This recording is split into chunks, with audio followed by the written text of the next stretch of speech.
जय हिंद साथियों, मैं शिवेंद्र मिश्रा आप सभी का द लर्निंग 24/7 पर वेलकम करता हूं। फ्रेंड्स, पिछली क्लास में हमने 2018 का पेपर सॉल्व किया था, सीटेट 2018 का पेपर सॉल्व किया था, मैथ्स पार्ट मैंने सॉल्व कराया था। आज की क्लास में हम लोग 2016 का पेपर सॉल्व करेंगे। 18 सितंबर 2016 को ये पेपर हुआ था। इस पेपर को हम लोग सॉल्व करेंगे। मैथ्स का जो है मैं सॉल्व करा देता हूं आप लोगों को।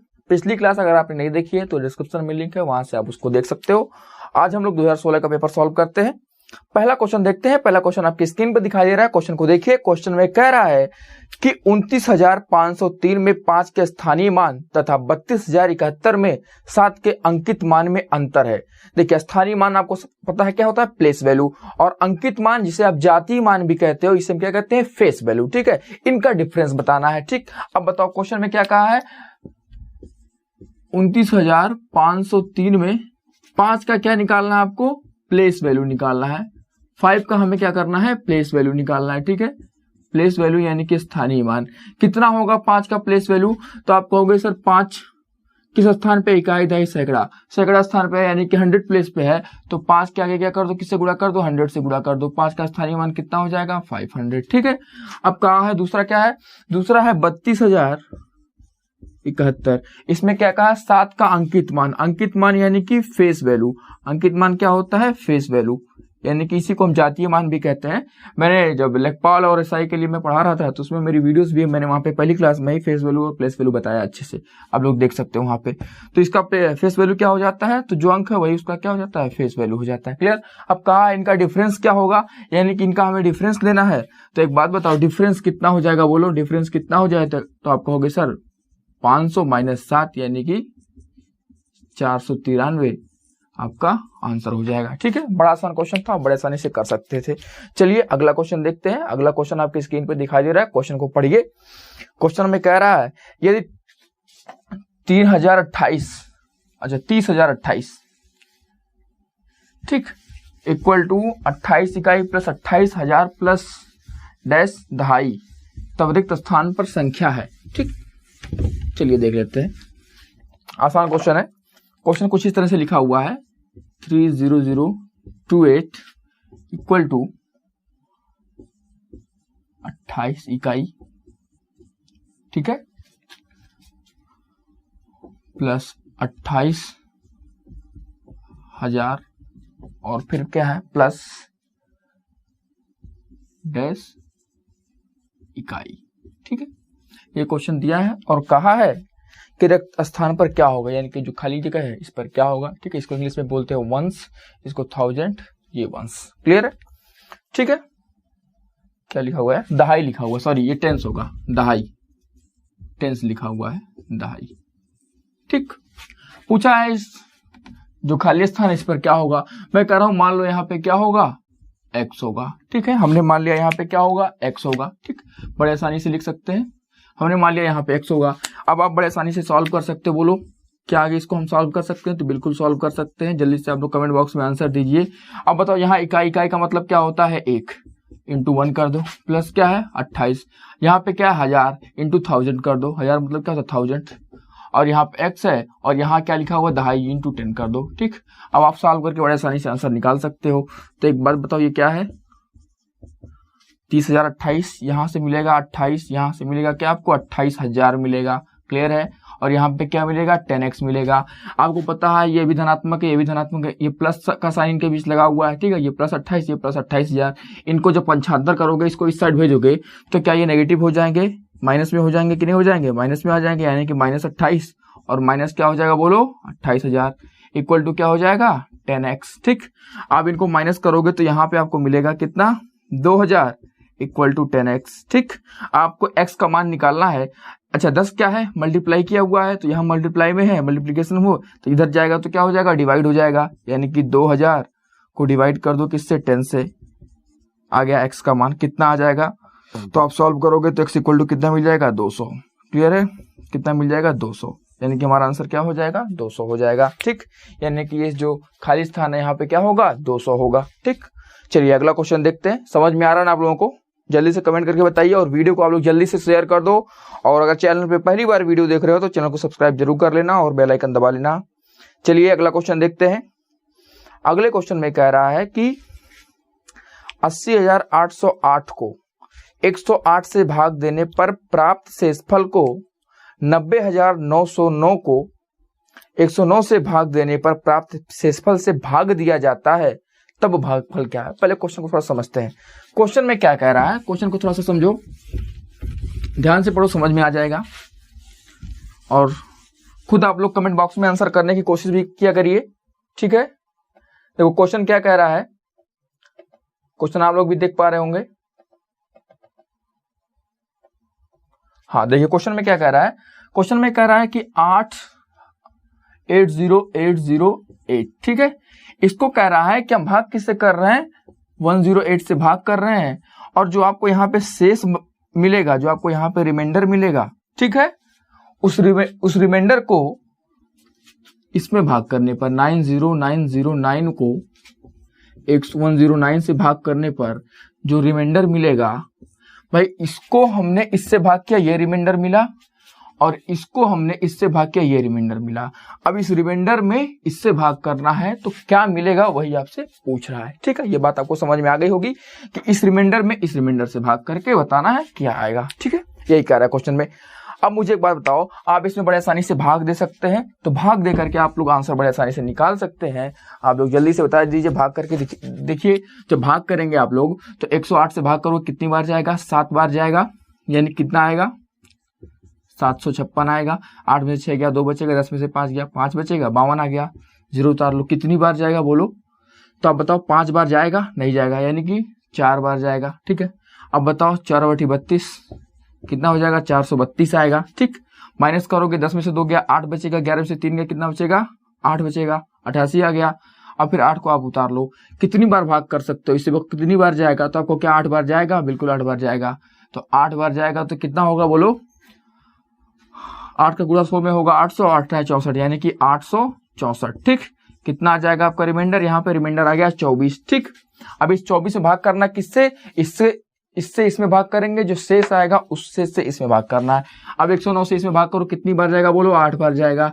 8 बार जाएगा, 8 9 72, और यहाँ पे 872 हो गया। माइनस करोगे, 9 में से 2 गया, कितना बचा, 7, ठीक है। 10 है ना, 10 में 7 गया, 3 बचेगा। अब बताओ कितनी बार जाएगा, यहाँ पे 0 उतार लो। 109 से भाग करेंगे, 3 बार जाएगा, यानी कि 327 बचेगा। कितना, 10 में से 7 गया, 3 बचेगा, 6 में से 2 गया, कितना बचेगा, 4 बचेगा, 43 आ गया, ठीक। यहाँ से 3 से 3 गया, 0 आ जाएगा। फिर अब क्या करो, 9 को उतार लो। 9 को उतारोगे तो कितनी बार जाएगा बोलो, 3 बार जाएगा या 4 बार, 4 बार भाग कर से 9 चौक 36, 4 बार का भाग कर सकते हैं, 4 बार जाएगा, चलो ठीक है। तो 4 से जब मल्टीप्लाई करोगे इसमें, 9 चौक 36, 360 क्या कि 436 हो गया, ठीक। आप लोगों को मैं भाग करके दिखा रहा हूँ, भाग करने आप लोगों को आता है, बड़े आसानी से कर सकते हो, इसमें कुछ सीखना थोड़ी है। कितना यहाँ पे रिमाइंडर बचेगा, 3 रिमाइंडर बचेगा, ठीक है, 3 रिमाइंडर बचेगा, ठीक। यहाँ रिमाइंडर बचा 3, यहाँ रिमाइंडर बचा कितना, 24। और कहा क्या है कि 80,808 को 108 से भाग देने पर प्राप्त शेषफल, ये प्राप्त शेषफल हुआ, ठीक है, को 90,909 को 109 से भाग देने पर प्राप्त शेषफल से भाग किया जाए। अब एक बात बताओ, इस शेषफल में कितना शेषफल है, 24। इस शेषफल से भाग करना है, 3 से भाग करोगे, कितना आएगा बोलो, कितना आएगा, तो आप कितना, 3 से भाग करो, कितनी बार जाएगा, 8 बार जाएगा, 3 और 8 24, यानी कि ऑप्शन नंबर आपका चौथा ऑप्शन करेक्ट हो जाएगा। हमारा आंसर क्या हो जाएगा, 8 हो जाएगा। बड़े आसानी से आप आंसर कर सकते हैं, ठीक है। चलिए अगला क्वेश्चन देखते हैं। अगले क्वेश्चन की बात करते हैं। क्वेश्चन में क्या कह रहा है, 603 गुणे 28 equal to 63 into 4 into dash, ठीक है। पूरा रिक्त स्थान पर क्या होगा, बहुत आसान है, बड़े आसानी से आप लोग इस क्वेश्चन कर सकते हैं। आप लोग कमेंट बॉक्स में आंसर दीजिए, ठीक है, आपको कमेंट बॉक्स में रिप्लाई भी मिलेगा। देखो क्या कहा है, 603 गुणे क्या लिखा हुआ है, 28 इक्वल टू 63 गुणे कितना लिखा हुआ बोलो, 4, और इंटू क्या लिखा हुआ, डैश है, ठीक है। मैं मान लेता हूं कि भाई खाली स्थान इसके जगह क्या है, x मान लेता हूं। x तो मान सकते हैं ना, मान लिया हमने। अब आपको बताना है x का मान क्या होगा। तो एक बात बताओ मुझे, 28 से 4 से सिंप्लीफाई करें, इसको कर सकते हैं। अगर ऐसे नहीं समझ में आ रहा है तो आप ऐसे तो समझ सकते हो ना। अगर यहाँ से थोड़ा सा नहीं समझ में आ रहा है, थोड़ा सा सीटेड वाला को ज्यादा समझाना पड़ता है। चलो देखो, क्या इसको हम ऐसे लिख सकते हैं, ये मल्टीप्लाई में है, ये इधर आएगा तो डिवाइड हो जाएगा, यानी कैसे लिख सकते हैं, 603 गुणे 28, ठीक है, ठीक। और डिवाइड बाई 63 इंटू 4। 4 से काटो कितना कटेगा, 7 बार जाएगा। अभी 7 से इसको काटो कितनी बार जाएगा, 9। 7 9 63 और 9 से काटोगे तो कितनी बार जाएगा, 9 6 54 और 9 7 63, यानी कि x इक्वल टू कितना आ गया,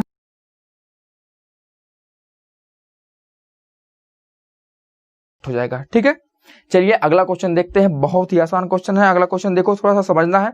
अगले क्वेश्चन में कह रहा है कि 200 और 400 के बीच में, ठीक है, 30 45 तथा 60 का सबसे छोटा सार्वगुणज। देखो 30 45 और 60 का सबसे छोटा सार्वगुणज। सार्वगुणज का मतलब क्या है, एलसीएम आपको निकालना है, लासा निकालना है। लेकिन ध्यान देना है कि वो क्या हो, 200 और 400 के बीच में हो। फिर कह रहा है इसको डिवाइड बाई 15 24 तथा 45 का सबसे बड़ा सार्वगुणनखंड बराबर है। ठीक है, यानी कि 30 45 और 60 का एलसीएम निकालो और वो क्या हो, 200 और 400 के बीच हो, और उसमें भाग किससे करना है, 15 24 तथा 45 के एचसीएफ से। सार्वगुणनखंड यानी कि सबसे बड़ा, सबसे बड़ा सार्वगुणनखंड यानी कि एचसीएफ। ठीक है, क्लियर है, समझ गए मेरी बात। यानी कि हमें क्या करना है, हमें करना क्या है कि 30 45 और 60 का एलसीएम लेते हैं। 30 45 और 60 का हमें क्या लेना है, एलसीएम लेना है। ये बताओ 30 को हम लोग क्या तोड़ सकते हैं इस तरह से, आपको पता है कितना होता है, 15 दूना 30 होता है। ठीक है, यानी कि 2 गुणे 3 गुणे 5 लिख सकते हैं। ठीक है, 30 हो जाएगा। 45 का होता है 15 3 45 होता है, यानी कि 3 गुणे 3 गुणे 5 लिख सकते हो। ठीक है, और 60 क्या होता है, 12 25 60 होता है। 12 को क्या लिख सकते हो, 4 3 12, यानी कि 2 गुणे 2 गुणे 3 2 दूनी 4 3 12 और 25 60 लिख सकते हो। ठीक है, आपको एलसीएम निकालना है। देखो एलसीएम निकालने का बहुत आसान तरीका, एक तो भाग विधि है, भाग विधि से आप एलसीएम निकाल सकते हो। हालांकि मुझे इसका एलसीएम निकालना हो तो मैं डायरेक्ट, मुझे एलसीएम याद है, मैं डायरेक्ट इसका एलसीएम निकाल सकता हूँ, लेकिन थोड़ा सा आपको समझाना इसलिए बता रहा हूँ। आप बताओ क्या इसको 2 इंटू 3 इंटू 5 ये है। ठीक है, आप बताओ यार, इतना छोड़ो, इतना नहीं करना है, यहीं पे कर देते हैं। आप बताओ क्या इसको आप 2 बार 3 है, क्या इसको 3 का स्क्वायर लिख सकते हो, लिख सकते हो ना। देखो यहाँ पे 2 कितनी बार है, 2 बार है, क्या आप इसको 2 का स्क्वायर लिख सकते हो, लिख सकते हो। ठीक है, इसे हम प्राइम फैक्टराइजेशन मेथड कहते हैं, लिख सकते हैं ना, लिख दिया। अब मैं कह रहा हूं एलसीएम निकालने का तरीका क्या है। एलसीएम क्या होगा, आप इतना जानो, चाहे कॉमन हो या ना हो, हमेशा मैक्सिमम पावर लेते हैं। आप इतना माइंड में याद कर लो, नीचे डिस्क्रिप्शन में लिंक है, आप मेरी वो वीडियो देख सकते हो। मैंने एलसीएम एचसीएफ का पूरा बेसिक बताया है, आप वहां से अच्छे से सीख सकते हैं। ठीक है, और 3 से 4 तरीके मैंने बताया निकालने के। फिलहाल आपको कितना याद रखना, चाहे कॉमन हो या ना हो, हमेशा मैक्सिमम पावर लेते हैं। ठीक है, तो बताओ इसमें 2 क्या कॉमन है, सब में नहीं, दोनों सब में कॉमन नहीं है, लेकिन कॉमन हो या ना हो हमेशा क्या लेते हैं, मैक्सिमम पावर लेते हैं, यानी कि 2 का स्क्वायर। ठीक है, 2 की घात अधिकतम कितनी है, 2 ले लिया हमने। 3 सब में कॉमन है, बिल्कुल है। मैंने कहा है कॉमन हो या ना हो, तो कॉमन है या नहीं उससे कोई मतलब नहीं, हमेशा क्या लेते हैं, मैक्सिमम पावर लेते हैं। 3 की मैक्सिमम पावर कितनी है, 2 है। ठीक है, 5 की मैक्सिमम पावर कितनी है, 1 ही है। 5 एक बार इसमें भी आया, एक बार इसमें भी आया, एक बार इसमें भी आया, यानी कि इतना आ गया। ठीक है, अब आप इसको सिंप्लीफाई करोगे, 4 9 36 25 कितना होता है, 180। ठीक, 180 क्या हो गया हमारा, इनका एलसीएम हो गया। ठीक है, इनका एलसीएम हो गया। अब हमें साथ ही साथ 15 24 और 45 का एचसीएफ निकालना है। 15 को आप क्या लिख सकते हो, बोलो 15 को क्या लिख सकते हो, तो आप कहोगे सर 3 गुणे 5। ठीक है, 24 को क्या लिख सकते हो, आप बताओ 8 3 24 होता है, यानी कि 2 का क्यूब गुणे 3, और 45 क्या होता है, 9 5 45, यानी कि 3 का स्क्वायर गुणे 5। डायरेक्ट लिख सकते हो, इतना आपको समझ में आता होगा, इतना पता होगा आपको। ठीक, नहीं पता है तो आप भाग विधि से निकाल सकते हो एचसीएफ। अब बताओ एचसीएफ निकालने का तरीका क्या है, तो ओनली कॉमन नंबर का minimum power, only common number का मिनिमम पावर, ये तरीका होता है हमारा जानने का। ऐसे आप निकाल सकते हो, ओनली कॉमन नंबर का मिनिमम पावर। ठीक है, तो हमारा जो एचसीएफ है वो क्या हो जाएगा, आप बड़े आसानी से बता सकते हो। ओनली कॉमन नंबर क्या 3 सब में कॉमन है, बिल्कुल कॉमन है। 3 की मिनिमम पावर कितनी है, तो मिनिमम पावर 1 है। 3 एक बार आया है, तो यानी कि 3 डायरेक्ट लिख लो। ठीक है, 3 डायरेक्ट लिख लो, थोड़ा बड़ा लिख देता हूं मैं। फिर क्या 5 सब में कॉमन है, नहीं कॉमन है। क्या 2 सब में कॉमन है, नहीं कॉमन है, यानी कि हमारा एचसीएफ क्या हो जाएगा, 3 हो जाएगा। क्लियर है, समझ गए मेरी बात। लेकिन अब ध्यान देना, इसमें कहा आपने एलसीएम निकाला 180, लेकिन कहा है वो 200 और 400 के बीच हो, यानी कि आपको क्या करना है, यहाँ पे इसमें 2 से गुणा कर देना है, तो हमें क्या मिल जाएगा, 360। ठीक है, और 360 क्या है 200 और 400 के बीच है, और यही जो है 30, 45 और 60 का 200 से 400 के बीच सबसे छोटा सार्वगुणज होगा। सबसे छोटा सार्वगुणज तो ये है, लेकिन 200 और 400 के बीच सबसे छोटा सार्वगुणज क्या होगा 360 होगा। अब कहा क्या है इसमें डिवाइड करना है, ठीक है। इसमें डिवाइड करने के लिए बोला है, बीच में डिवाइड का साइन लगा हुआ है, यानी कि हमें क्या करना है 360 में किससे डिवाइड करना है, इस HCF से डिवाइड करना है। 3 से भाग करेंगे कितना आएगा 120 आएगा। उम्मीद है आपको ये चीज समझ में आ गई होगी, ठीक है। आपको ये बात समझ में आ गई होगी। मैं स्क्रीन पर दिखा देता हूँ LCM निकालने का तरीका, HCF निकालने का तरीका। ओनली चाहे कॉमन हो या ना हो, हमेशा मैक्सिमम पावर लेते हैं LCM निकालने में, इस तरह से करके।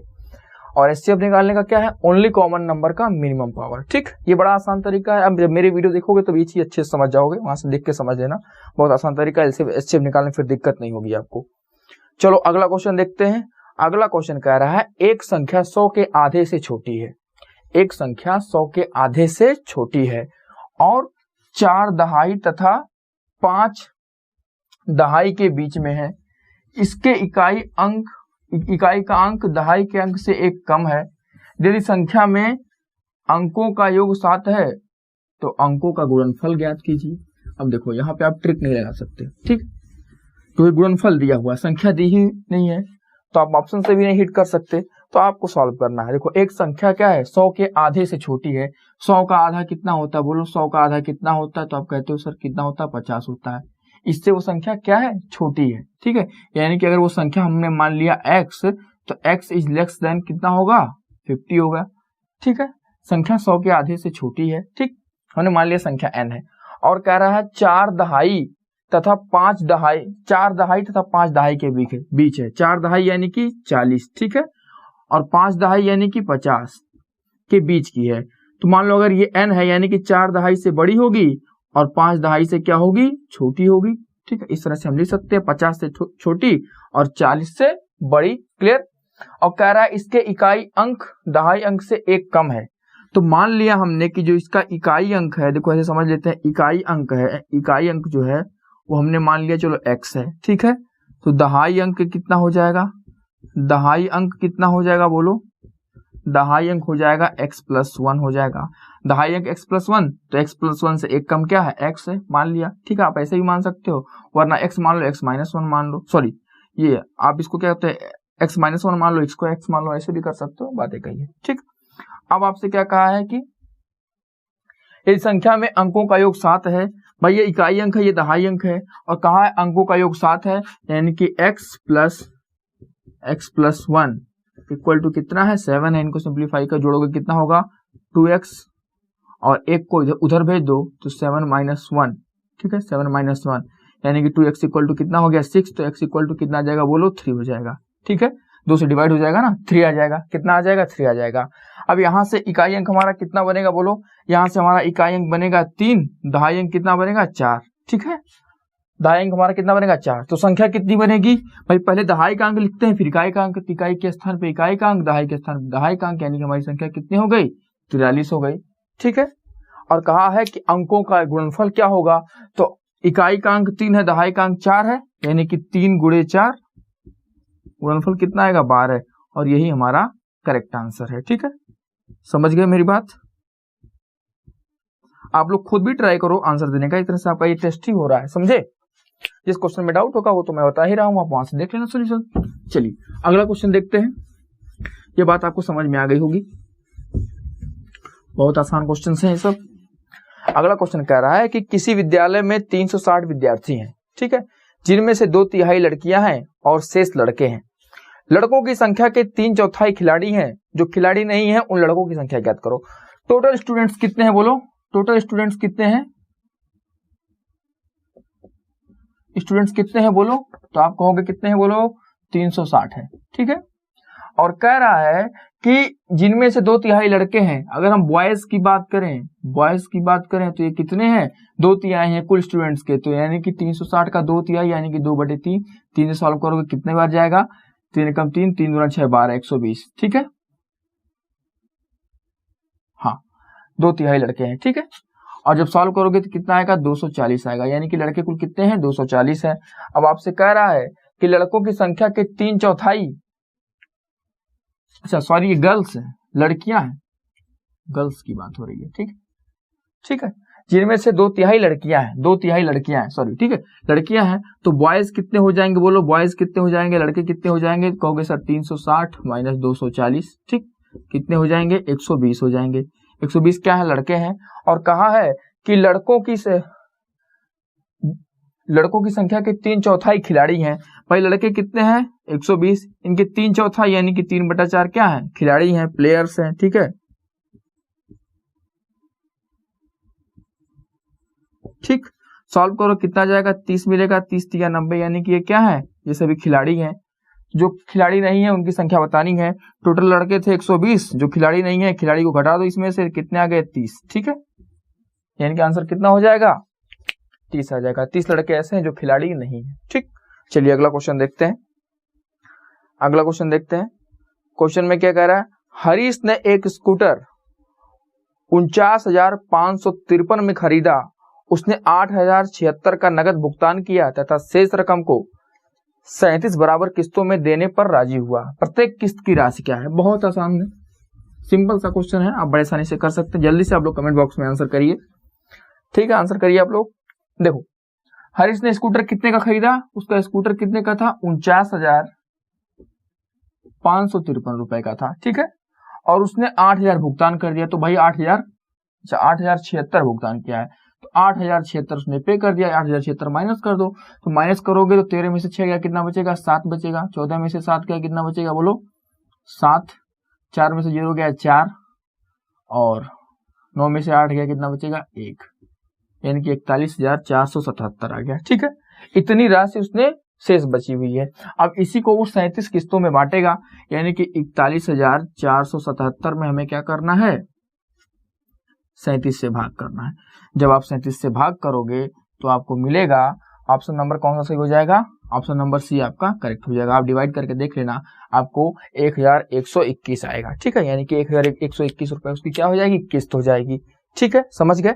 डिवाइड कर लेना आप लोग, डिवाइड बड़े आसानी से कर सकते हो। 37 से भाग करोगे कितनी बार जाएगा, एक बार जाएगा। 37 से भाग करोगे 41 में कितनी बार जाएगा, एक बार जाएगा, बचेगा कितना 4 यानी कि 44। 37 से भाग करोगे फिर कितना बचेगा, ठीक है, तो बड़े आसानी से आप कर सकते हो। फिर एक बार जाएगा, एक दिख गया, अब एक 2 बार दिखा, यानी कि कौन सा ऑप्शन हो सकता है, पूरा सॉल्व करने की जरूरत नहीं है, आधा ही भाग करो, एक 2 बार आया ना, बस देखो किस ऑप्शन में 1 2 बार आया है, ऑप्शन नंबर 3 करेक्ट हो जाएगा, पूरा भाग करने की जरूरत नहीं है। चलिए अगला क्वेश्चन देखते हैं। अगले क्वेश्चन में आप लोग देखिएगा, एक रेलगाड़ी हैदराबाद से शुक्रवार को समय 13:15 पर चली और शनिवार को बेंगलुरु समय 7:30 पर पहुंची। यात्रा में लगा समय, ठीक है, यात्रा में लगा समय 2018 में भी कुछ ऐसा ही क्वेश्चन आया था, लेकिन वो बड़ा आसान था, ये थोड़ा सा घुमाया, हल्का आसान, ये भी है, बहुत आसान है, ठीक। कैसे करेंगे, देखो शुक्रवार को वो दोपहर 13:15 यानी कि दोपहर के 1 बजे वो चलना प्रारंभ की, ठीक है, तो अब बताओ, हम ये चेक कर लेते हैं कि वो शुक्रवार में कितने घंटे चली। शनिवार को पहुंची है ना, आपका हैदराबाद से निकली है और बेंगलुरु शनिवार को पहुंची है, तो शुक्रवार को दिन भर में कितना चली है, बस ये निकाल लेते हैं पहले। तो फ्राइडे की अगर हम बात करें कि फ्राइडे में ट्रेन कितनी चली है, तो बताओ फ्राइडे में कितने घंटे होते हैं, आप कहोगे 100, एक दिन में 24 घंटे होते हैं, इस तरह से हम लिख सकते हैं 24 घंटे और 00 मिनट, ये आवर है, ये कितना है, मिनट है, ठीक है। अच्छा एक बात बताओ, वो कितने बजे चली है, 13:15 पे चली है, यानी कि 13 घंटे 15 मिनट तो वो नहीं चली थी, उसके बाद जो चली है शुक्रवार में वही समय निकालना है, यानी कि 13 घंटा 15 मिनट अगर हम माइनस कर दें तो हम बता सकते हैं कि ये शुक्रवार को कितना चली है, ठीक है, क्योंकि इतने बजे के बाद ही तो चलना प्रारंभ की है। अब बताओ 24 में से 13 घटाओगे तो घट जाएगा, लेकिन 00 में से क्या 15 घटाओगे, नहीं घट पाएगा, यानी कि इससे हम क्या करें, 1 घंटा उधार ले लें, तो इसको 23 बना दो और इसको क्या बना दो, 60 बना दो। भाई 23-60 लिख सकते हैं, 24 घंटे को बिल्कुल लिख सकते हैं। 60 में से 15 गया कितना आया, 45, 23 में से 13 गया कितना आया, 10, यानी कि इसको जो है 10 घंटे 15 मिनट लगे, ठीक है, इसको कितने लगे, 10 घंटे 15 मिनट लगे, यानी कि हम यहाँ से कह सकते हैं 45 मिनट लगे, ठीक है, 10 घंटा 45 मिनट इसको लगा, कितना, शुक्रवार में, शुक्रवार को ये 10 घंटा 45 मिनट चली। आप शनिवार की बात करते हैं, सैटरडे की बात करते हैं, ठीक है, सैटरडे की बात करें अगर हम, तो सैटरडे में कितना चली, सैटरडे को कब पहुंची है, 7:30 पर पहुंची है। तो ये बताओ, जैसे फ्राइडे को आपका रात के 11 बजे के बाद जब 12 बजा होगा, तो 12 बजते ही क्या हो गया होगा, वो शनिवार हो गया होगा। अब 12 बजे के बाद सुबह आप देखोगे कि 7:30 पर पहुंच गए, यानी कि फ्राइडे सैटरडे में कितना चली है, तो आप कहोगे 3 घंटा 30 मिनट चली है। सैटरडे में कितना चलिए, 3 घंटा 30 मिनट चलिए। फ्राइडे में कितना चलिए, 10 घंटा 45 मिनट चलिए। टोटल समय कितना लगा, तो आप कहोगे सर 30 घंटा 30 मिनट और इसी में क्या करें 10 घंटा 45 मिनट जोड़ देते हैं, हमारा आंसर आ जाएगा। तो एक बात बताओ कितना हो जाएगा ये, तो आप कहोगे सर 10 7 17 घंटा हो गया और ये कितना हो गया 75 मिनट हो गया। और आपको पता है कि 60 मिनट बराबर 1 घंटा, यानी कि इसको हम 18 घंटा प्लस क्या लिख सकते हैं 15 मिनट लिख सकते हैं। यानी कि हमारा आंसर क्या हो जाएगा, बोलो हमारा आंसर क्या हो जाएगा, ऑप्शन नंबर 4 करेक्ट हो जाएगा। ऑप्शन नंबर चौथा करेक्ट हो जाएगा। 18 घंटे 15 मिनट लगे। हमने क्या किया भाई, दोपहर में 1:15 से चलना स्टार्ट की है, तो हमने 24 घंटे में से पीछे वाला समय निकाल दिया, तो आगे का समय जितना चली है उतना हमें मिल गया, 10 घंटा 45 मिनट चली है भाई 1 बजे के बाद जब चलेगी। शनिवार में शुक्रवार में, अब शनिवार में कितना चलिए, तो 7 घंटा 30 मिनट चलिए, दोनों को जोड़ दिया, हमारा आंसर आ गया। चलिए अगला क्वेश्चन देखते हैं। अगला क्वेश्चन कह रहा है कि 15 दिनों में मिनटों की संख्या बराबर है निम्न में से किसके सेकंडों की संख्या के। ठीक है, 15 दिन में मिनटों की संख्या बराबर है निम्न में से किसके सेकंडों की संख्या में। 8 घंटे, 4 घंटे, 5 घंटे, 6 घंटे।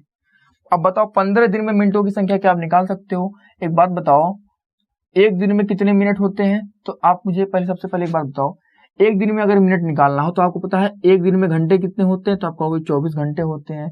एक घंटे में मिनट कितना होता है 60, तो 24 × 60 कर देंगे तो 24 घंटे में मिनट हमें निकल के आ जाएगा। और ठीक है, क्लियर है, समझ गए।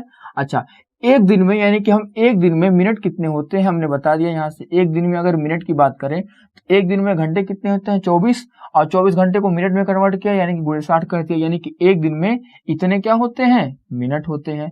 ठीक है, अब हमें अगर 15 दिन में निकालना है कि 15 दिन में कितने मिनट होंगे, तो हम क्या करेंगे बोलो × 15 कर देंगे, यानी कि 15 दिन में इतने मिनट होते हैं। ये बराबर किसके है, तो आप बताओ बराबर किसके है, तो बराबर कह रहा है कि किसके सेकंडों की संख्या के बराबर है।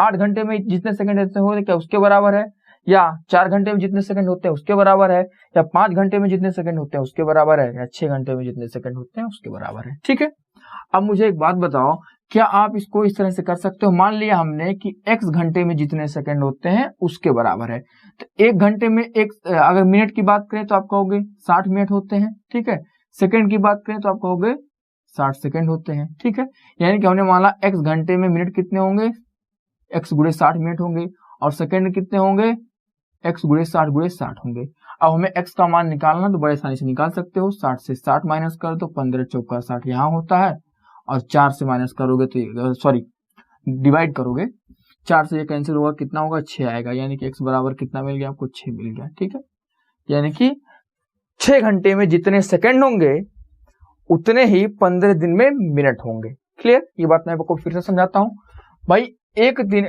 15 दिन में हमने निकाल लिया क्या मिनट कितने होते हैं, तो आप ऐसे एक बार देख लो। एक दिन में अगर मिनट की बात करें तो आप कहोगे एक दिन में, पहले घंटे की बात करते हैं तो 24 घंटे होते हैं।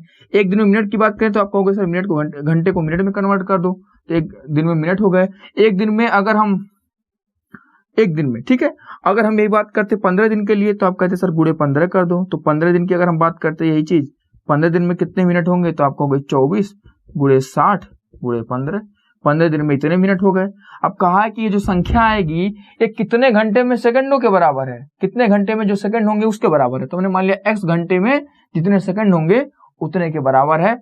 तो 1 घंटे में अगर बात करें कितने मिनट होंगे तो कहोगे 60, और कितने सेकंड होंगे तो × 60 करोगे। यही चीज अगर मैं पूछूं कि 6 घंटे में कितने मिनट होंगे तो आप कहोगे 60 × 60 और × 6 कर दो, यानी कि 6 घंटे में इतने मिनट होंगे।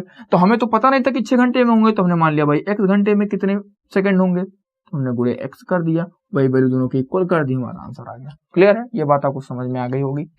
चलिए अगला क्वेश्चन देखते हैं। अगले क्वेश्चन में कह रहा है कि संतरे के 15 लीटर 286 मिलीलीटर जूस को गाजर के 19 लीटर 714 मिलीलीटर जूस में मिलाया जाता है।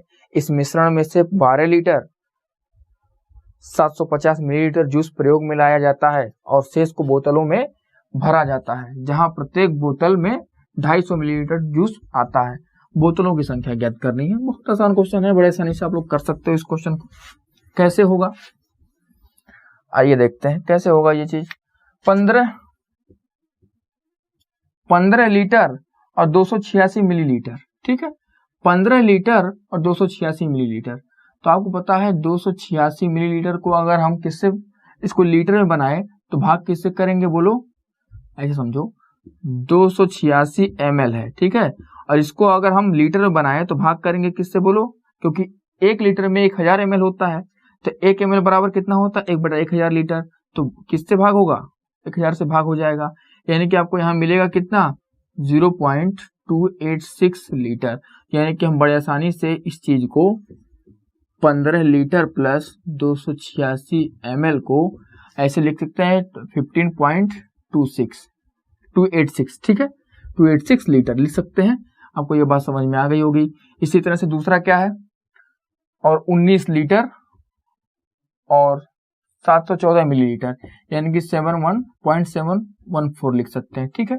इनको जोड़ दो, इनको मिलाया क्या जोड़ोगे कितना होगा 19 15 कितना 20 15 35, इसको जोड़ोगे 6 4 10 के 0 7 1 8 1 9 1 10 0 7 2 9 1 10 0, कितना आएगा आपका यहाँ पे 34 1 35 आ जाएगा, ठीक है, यानी कि 35 लीटर आ गया। टोटल मिश्रण हमारा कितना हो गया 35 लीटर हो गया, ठीक। अब कह रहा है कि 12.75 मिलीलीटर खर्च किया जाता है, यानी कि माइनस कर दो 12.750, ठीक है, खर्च कर दिया जाता है, ठीक। माइनस करोगे तो कितना मिलेगा आपको, 10 में से 0 गया 0 आ गया, यहाँ पे 10 में से 5 गया 5, 10 में से 7 9 में से 7 गया 2, ठीक है, और आपको मिलेगा 34 में से 12 गया 22, यानी कि 22.25 लीटर आपका बच गया, ठीक है। अब आपसे कह रहा है कि 250 मिलीलीटर का जूस आता है, प्रत्येक बोतल में 250 मिलीलीटर का जूस आता है, और इसको क्या किया गया बोतल में भर दिया गया, यानी कि इसमें हमें क्या करना है, इसमें हमें क्या करना है भाग करना है, किससे भाग करना है 285 मिलीलीटर से। तो अभी तो ये लीटर में है, इसको अगर हम मिलीलीटर में कन्वर्ट करेंगे तो अब क्या होगा, ये गुणे 1000 कर देंगे, ये क्या हो जाएगा बोलो ml हो जाएगा। अब जब ml हो जाएगा तो क्या इसको आप इस तरह से लिख सकते हो, यानी कि डायरेक्ट आपको क्या करना है, ये पॉइंट हट जाएगा, क्लियर, ये ml में आ गया। और एक बोतल में कितना ml है, आप कहोगे 250 ml है, डिवाइड कर दो, तो डिवाइड करोगे तो कितना आएगा बोलो, 0 0 कर दिया, 25 से काटोगे कितनी बार जाएगा 8 बार जाएगा, फिर 9 बार जाएगा, यानी कि कितना होगा 89 बोतल आपके होंगे, ठीक है, 89 बोतल आपका करेक्ट आंसर हो जाएगा, ठीक। 25 से काटा 25 8 200, फिर बचा कितना 225, 25 9 225, यानी कि 89 बोतल आपका हो गया, 89 आपका करेक्ट आंसर हो गया, ठीक है। चलिए अगला क्वेश्चन देखते हैं। अगले क्वेश्चन में क्या कह रहा है, फलों के मूल्य प्रति केजी नीचे दिए गए हैं, ये थोड़ा कैलकुलेटिव क्वेश्चन है। खरबूजा 18.5 रुपए का है, रुपए किलो, चेरी 72 रुपए किलो, अंगूर 120.6, ठीक है, रुपए किलो है, और सेब कितना है 78.4 रुपए प्रति किलो, ठीक है। बड़ा आसान है, आप बड़े आसानी से इसको भी कर सकते हो, थोड़ा सा कैलकुलेटिव है, अगर आप सही तरीके से कैलकुलेशन करते हो तो बड़े आसानी से आप आंसर कर सकते हो, ठीक है। देखो सबसे पहले हम देखते हैं, सबसे पहले कह रहा है कि रेशमा ने 4.5 kg खरबूज खरीदा, ठीक है, रेशमा ने कितना खरबूज खरीदा है, खरबूज कितना खरीदा है 4 होल 1/2, ठीक है, केजी खरीदा है। क्या इसको आप लोग सॉल्व करके 9/2 लिख सकते हो, लिख सकते हो, क्लियर है, लिख सकते हो ना, यानी कि हम लोग डायरेक्ट इसको ऐसे लिख दिया, ठीक है।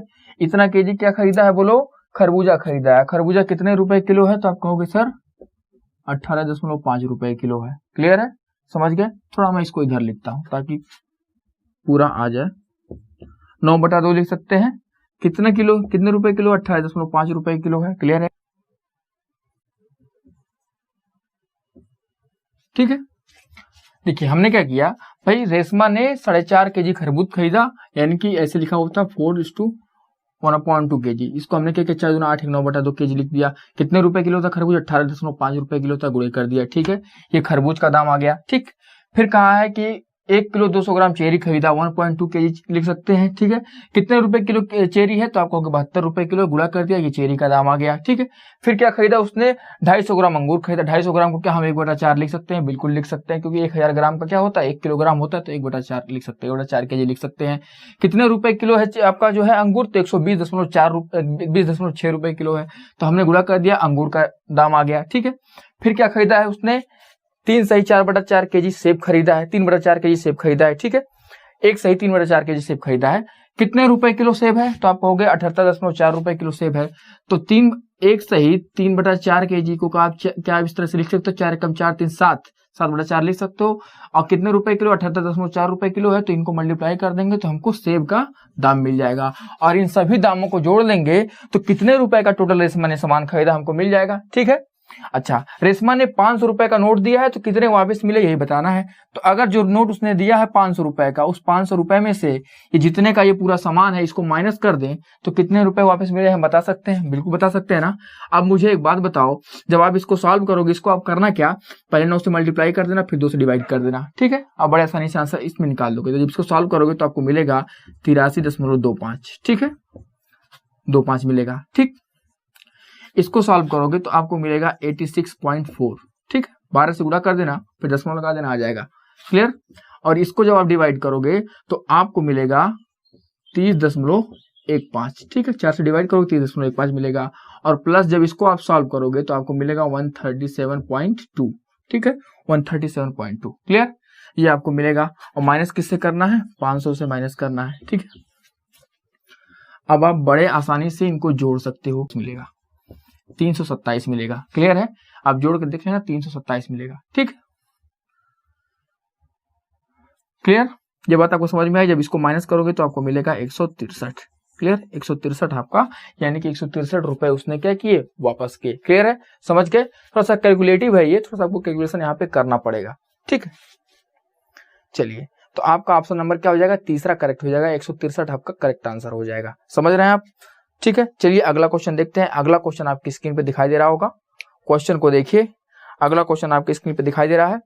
क्वेश्चन में कह रहा है कि साबुन की एक टिकिया का आकार 7 सेंटीमीटर गुणे 5 सेंटीमीटर गुणे 2.5 सेंटीमीटर है। ठीक है, यानी कि आयतन दिया हुआ है। ठीक, और 2 पेटियों में जिसकी आंतरिक माप 56 सेंटीमीटर गुणे 0.4 मीटर इंटू 0.25 मीटर है, साबुन की इन टिकियों की अधिकतम संख्या पैक की जा सकती है। अधिकतम कितनी संख्या पैक की जा सकती है इन 2 पेटियों में, और साबुन का आयतन दिया हुआ है। साबुन का आयतन दिया है, और जो पेटी है उस पेटी का आंतरिक माप दिया हुआ है, यानी कि पेटी के अंदर कितना सामान रखाएगा अंदर, इसका भी आयतन हम लोग निकाल सकते हैं। तो पहले पहली पेटी का आयतन निकाल लें और साबुन का आयतन निकाल लें। ठीक है, पेटी के आयतन में साबुन के आयतन से भाग कर देंगे, हम बता देंगे कितनी साबुन रखा जा सकते हैं। ठीक, देखो, तो साबुन का आयतन हम लोग पहले निकाल लेते हैं। ठीक है, साबुन का आयतन कितना है, तो बताओ क्या लिखा हुआ है, 7 सेंटीमीटर। 7 गुणे कितना है, 5, और गुणे 2.5, ये साबुन का आयतन है। एक पेटी का आयतन लिखते हैं, आयतन वॉल्यूम लिख देते हैं। ठीक है, वॉल्यूम, और पेटी का जो वॉल्यूम है वो कितना है, कितना दिया हुआ है, 56 सेंटीमीटर। ठीक है, गुणे क्या लिखा हुआ है, 0.4 मीटर, 0.4 मीटर, और 1 मीटर में कितना सेंटीमीटर, 100 सेंटीमीटर होता है, यानी कि हम क्या लिख सकते हैं, 40 सेंटीमीटर लिख सकते हैं। अरे ऐसे समझो, 0.4 मीटर लिखा हुआ है ना, तो इसको सेंटीमीटर बना लो, गुणे 100 कर दो। ठीक है, फिर क्या लिखा हुआ है बोलो, फिर लिखा हुआ है आपका 0.25 मीटर, 0.25 मीटर लिखा हुआ है ना। हाँ, तो इसको भी सेंटीमीटर में कन्वर्ट करो, यानी गुणे 100 कर दो। ठीक, आप कहा क्या है, आपसे कहा है कि 2 पेटियों में जिनकी आंतरिक माप दिया हुआ है ये है, साबुन की कितनी टिक्कियों की अधिकतम संख्या पैक की जा सकती है। तो भाई इस आयतन में साबुन के आयतन से भाग कर दो, आपका आंसर आ जाएगा। ऐसी कितनी पेटियां हैं, 2 पेटियां हैं, तो टोटल आयतन कितना होगा, 2 गुणे 56 गुणे, इसको क्या आप 40 लिख सकते हो, बिल्कुल, गुणे कितना 25 लिख सकते हो, बिल्कुल लिख सकते हैं। डिवाइड किससे कर दे, साबुन के आयतन से। 2 से मल्टीप्लाई क्यों किया, क्योंकि 2 पेटियां हैं। क्लियर है, 7 गुणे 5 गुणे 2.5। ठीक, 7 से काटो कितना आएगा, 7/56, 5 से काटोगे कितना आएगा, 1/40। ठीक है, क्लियर है।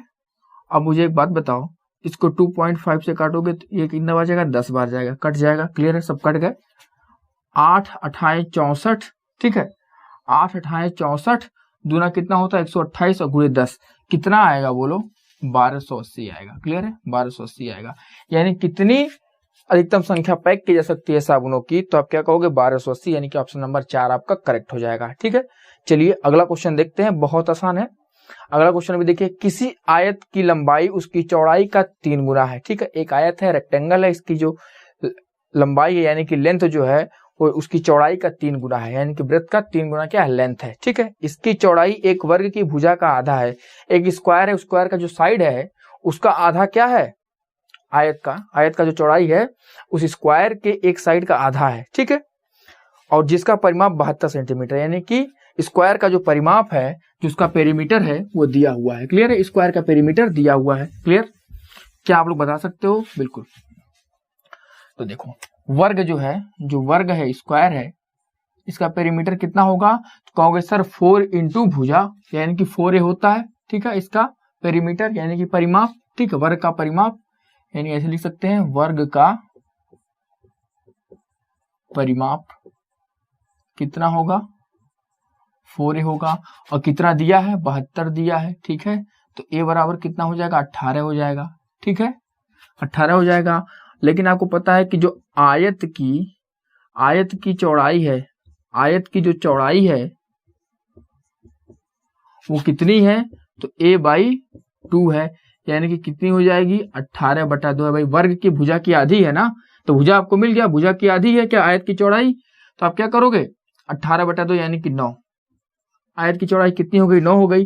तो अब इसकी लंबाई कितनी हो गई, लंबाई कितनी हो गई, लंबाई जो है वो चौड़ाई की कितनी है, 3 गुनी है, 3 गुणे चौड़ाई है। ठीक है, 3 गुणे चौड़ाई है। अब बताओ 3 गुणे कितना हो जाएगा, 9, यानी कि कितनी हो गई लंबाई इसकी, 27 हो गई। लंबाई हो गई 27, चौड़ाई हो गई 9। क्लियर। अब कहा क्या है, 4 ऑप्शन दिए हैं। आयत की लंबाई चौड़ाई निकल गई, वर्ग का परिमाप निकल गया 72 था, और यहां से हमने निकाल दिया। ठीक, अब बताओ कहा है पहला ऑप्शन, आयत का परिमाप वर्ग के परिमाप से कम है। ठीक, आयत का परिमाप वर्ग के परिमाप से कम है। तो आयत का परिमाप नहीं पता, लेकिन वर्ग का परिमाप है कितना, 72। तो आयत का परिमाप निकाल लेते हैं, रेक्टेंगल का जो है क्या है, पेरीमीटर निकाल लेते हैं। तो आयत का परिमाप कितना हो जाएगा बोलो, आयत का परिमाप कितना होता है बोलो, 2 इंटू एल प्लस बी। ठीक है, यानी कि 2 into L plus B. L plus B यानी कि भाई लंबाई को क्या बोलते हैं, एल भी बोलते हैं, बगल में लिख देते हैं। और चौड़ाई क्या बोलते हैं, ब्रेथ। ठीक है, बी लिख दो। तो क्या हो जाएगा बोलो, 2 इंटू लंबाई कितनी है बोलो, 27 है, चौड़ाई कितनी है 9 है, कितना आएगा 2 गुणे 36, यानी कितना हो जाएगा बोलो, 72 हो जाएगा। यानी कि इसका भी परिमाप क्या है, 72 है, इसका भी परिमाप 72 है, तो कम होने का सवाल ही नहीं उठता। यानी कि पहला ऑप्शन क्या हो जाएगा, गलत हो जाएगा। ठीक है, दूसरा ऑप्शन क्या है, वर्ग और आयत दोनों के क्षेत्रफल बराबर है। भाई परिमाप ये है, आयत का क्षेत्रफल कितना आएगा भाई, भुजा 18, 18 का स्क्वायर हो जाएगा। ठीक है, 18 का स्क्वायर हो जाएगा, 324 आ जाएगा इसका क्षेत्रफल। क्या इसका क्षेत्रफल 324 आएगा, लंबाई गुणे चौड़ाई यानी 27 गुणे 9। ठीक, नहीं, क्षेत्रफल अलग अलग आएगा दोनों का। अच्छा, तीसरा ऑप्शन क्या है, आयत का क्षेत्रफल वर्ग के क्षेत्रफल से अधिक है। आयत का क्षेत्रफल वर्ग के क्षेत्रफल से अधिक है, तो भाई आयत का क्षेत्रफल लंबाई गुणे चौड़ाई होता है, 27 गुणे 9 करोगे कम आएगा, आयत का क्षेत्रफल कम आएगा, वर्ग का क्षेत्रफल ज्यादा आएगा। ठीक है, वर्ग का क्षेत्रफल ज्यादा आएगा, यानी कि तीसरा ऑप्शन भी गलत है। ठीक है, आयत का क्षेत्रफल कम है वर्ग के क्षेत्रफल से। और चौथे ऑप्शन की बात करें तो आयत और वर्ग दोनों के परिमाप बराबर है। आयत का परिमाप 72, वर्ग का परिमाप 72, दोनों परिमाप बराबर, यानी कि ऑप्शन नंबर 4 आपका करेक्ट हो जाएगा। क्लियर है, चलिए अगला क्वेश्चन देखते हैं। अगले क्वेश्चन में कह रहा है कि निम्नलिखित में कौन सा सही नहीं है। ठीक, निम्नलिखित में कौन सा सही नहीं है, क्या लिखा हुआ है, किसी घनाभ का आयतन जिसकी लंबाई 45 सेंटीमीटर, चौड़ाई 15 सेंटीमीटर और ऊंचाई 40 सेंटीमीटर है। ठीक, एक घनाभ है, ठीक, बराबर है उस घन के आयतन के जिसकी भुजा 0.3 मीटर है। ठीक, भाई एक घनाभ है यानी कि क्यूबॉइड। ठीक है, क्यूबॉइड है। क्लियर, घनाभ है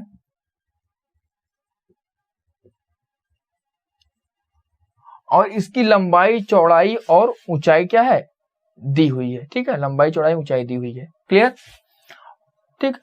कह रहा है कि इसका आयतन बराबर है किसके, उस घन के आयतन जिसकी भुजा क्या है 0.3 मीटर है, क्लियर, समझ गए, क्या ये बात सही है।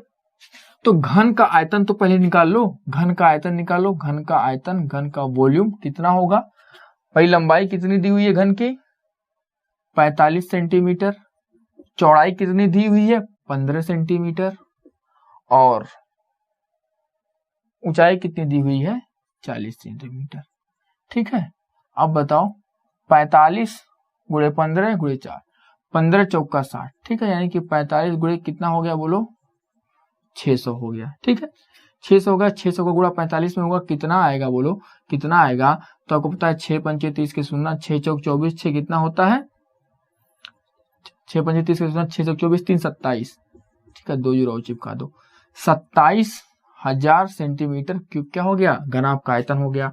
अब घन के आयतन की बात करते हैं, क्यूब के वॉल्यूम का, घन का वॉल्यूम क्या होगा, घन का वॉल्यूम क्या होगा, तो इस घन का वॉल्यूम कितना होता है, ए क्यूब होता है, तुम्हें पता है, और ए की वैल्यू कितनी दी है 0.3 मीटर दी हुई है, ठीक है, ए इक्वल टू कितना दिया हुआ, मैं इधर लिख देता हूँ, ए इक्वल टू दिया हुआ है 0.3 मीटर, इसको सेंटीमीटर में कन्वर्ट करने, क्योंकि यहाँ पे मान सेंटीमीटर में प्राप्त हुआ है, तो 1 मीटर में कितना सेंटीमीटर, 100 सेंटीमीटर होता है, तो ये मीटर में इसको कन्वर्ट करना, गुणे कितना करेंगे 100 करेंगे, 0.3 इंटू 100 इक्वल टू क्या हो गया 30 सेंटीमीटर हो गया ए का मान। तो ए क्यूब का मान निकालना है, यानी कि क्या होगा 30 का क्यूब, 30 का क्यूब कितना होगा 3 त्रिका 9 त्रिक 27, ठीक है, यहाँ पे 1 जीरो है, क्यूब में 3 जीरो चिपक जाएगा, क्लियर, यानी कि 27,000 सेंटीमीटर क्यूब। क्या दोनों सेम है, बिल्कुल सेम है, यानी कि पहली बात क्या है सही है, ठीक है। निम्नलिखित में से कौन सा सही नहीं है पूछा है, तो पहला क्या हो गया सही हो गया बिल्कुल, दूसरा कहा है 10 का शतांश, यानी कि पहली बात जो है हमारी वो सही हो गई, क्लियर। दूसरा क्या कह रहा है 10 का शतांश, ये 10 है, 10 का शतांश यानी कि 100वां भाग, तो 10 का शतांश कितना होगा, डिवाइड बाई 100 कर दो, 0 से 0 कट गया, सॉल्व करोगे 0.1। और क्या कहा 10 का शतांश कितना दिया है 0.1 दिया है, तो बिल्कुल बात सही है, दूसरी बात भी सही है।